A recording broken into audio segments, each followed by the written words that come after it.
நமச்சிவாயம். கேள் பெண்ணே, செல்வமில்லாதவன் வாழ்வும் சிறப்படையக்கூடும். அறிவில்லாதவன் வாணிபம் கூட அதிக லாபத்தை கொடுக்கலாம். தீயோர் வாழும் நாட்டிலும் அரசன் செங்கோல் செலுத்தி விடலாம். ஆனால் உருவில்லாத வித்தை ஒருபோதும் பயன்படாதல்லவா? ஆம் சுவாமி. எங்கே நான் கேட்கும் கேள்விகளுக்கு பதில் சொல், பார்க்கலாம். ஆகட்டும் சுவாமி. உலகை படைப்பது எது? காப்பது எது? அழிப்பது எது? உலகை படைப்பது எண்ணம், காப்பது அன்பு, அழிப்பது கோபம். உலகில் சுலபமானது எது? கடினமானது எது? சுலபமானது பிறருக்கு புத்தி சொல்வது, கடினமானது தான் சொன்னபடி தானே நடந்து கொள்வது. ஒரு பெண்ணுக்கு வேண்டியது எது? வேண்டாதது எது? வேண்டியது புருஷன், வேண்டாதது மாமியார். ஒரு பெண்ணுக்கு வேண்டியது அடக்கம், வேண்டாதது பிடிவாதம். மனதை கெடுப்பது எது? மனதை வளர்ப்பது எது? மனதை கெடுப்பது அகங்காரம், வளர்ப்பது நம்பிக்கை. ஆஹா சிந்தாமணி, உன்னை கலாமணி என்று நான் கூற வேண்டும். இப்பொழுது நான் சொல்லப் போவதை கவனமாக கேள். மனம், வாக்கு, காயம், இயல், இசை, நாடகம், இச்சாசக்தி, ஞானசக்தி, கிரியாசக்தி, இம்மூன்று தலைப்புகளிலே மூவுலகமும் அடங்கும். மூன்று நிலைகளையும் தனித்தனியே அறிய வேண்டும். முதலாவது மனம். மனதால் நினைப்பது, கற்பது இயல் தமிழ். இச்சாசக்தியும் அதுதான். நீ கல்வியால் மேன்மை அடைய நினைத்த நினைப்பு இருக்கிறதே, அது மூன்றுக்கும் முதலான இச்சை. இதுவே புகழ் விருட்சத்தின் வித்து.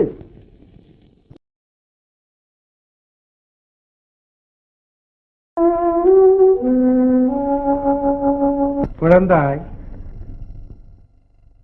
புலவர் மெச்சும் பூமகள் நீ. நாமகளும் உன் திறமைக்கு தலை வணங்குவார். அறிவு பஞ்சம் அகற்றும் கல்வி களஞ்சியம். ஆடவரை கொல்லும் கட்டழகும், அறிஞர்களை வெல்லும் கலையழகும் பொருந்தி இருக்கின்றன உன்னிடம். வருந்தி அழைத்தாலும் வாராதவை. கலைஞானம் தஞ்சமடைந்தது உன் காலடியில். கொஞ்சமல்ல அதன் பயன். உன் பெருமை உனக்கு தெரியாமல் இருக்கலாம். நீ இரும்பு பட்டறையின் தங்க கட்டி, கரும்பு காட்டின் கற்பக விருட்சம். எல்லா பாக்கியமும் தங்களால் தான் சுவாமி. உன் அறிவுக்கும் கல்விக்கும் ஏற்ற கணவனாக கிடைக்க வேண்டும் என்பதே என் கவலை. பாலின் சுவை பரிமளிக்க தேனை கலக்க வேண்டும். அதற்கு நாம் என்ன செய்யலாம் சுவாமி? விதிவிட்ட வழிதானே வாழ்வு செல்லும். இந்த புனித ஆத்மாவின் சொல்படி நட, வாழ்வு வளம் பெறும். உனக்கு 3 கடினமான கேள்விகளை சொல்லித் தருகிறேன். உன்னை நாடி மணக்க வருபவனை அந்த கேள்விகளுக்கு பதில் சொல்லும்படி கேட்க வேண்டும். சரியான விடை அளிப்பவனையே நீ மணந்து கொள்ள வேண்டும். அப்படி விடையளிக்க தவறும் ஆடவன் எவனா இருந்தாலும் சரி, சற்றும் தயதாட்சியமின்றி அவன் சிரசை துணிக்க வேண்டும். சிரசை துணிக்குவா?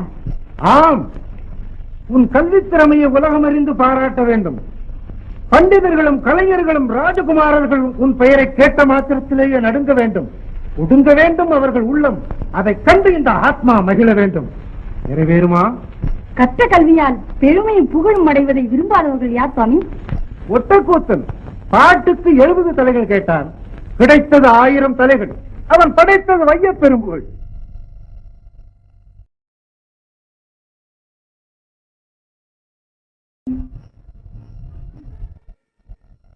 மாமா, கடுமையான நிபந்தனைகளை தெரிந்த பிறகும் இங்கு ஏன் வந்தீர்கள்?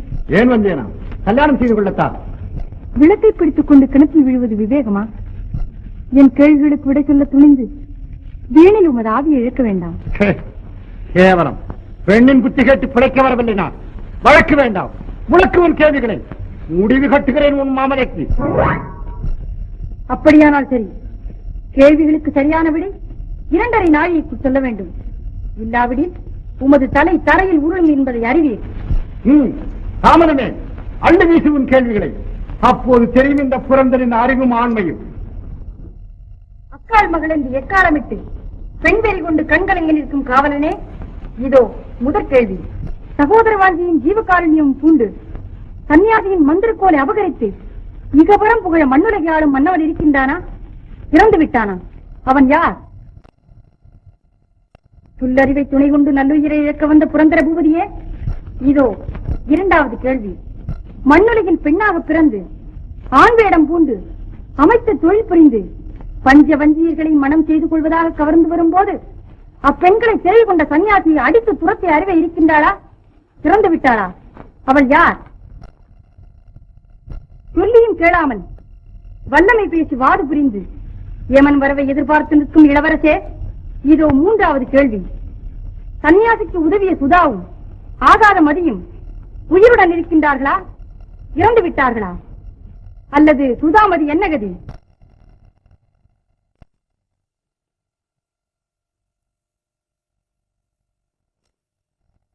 நெருங்கிவிட்டது நேரம். எங்கே விடை?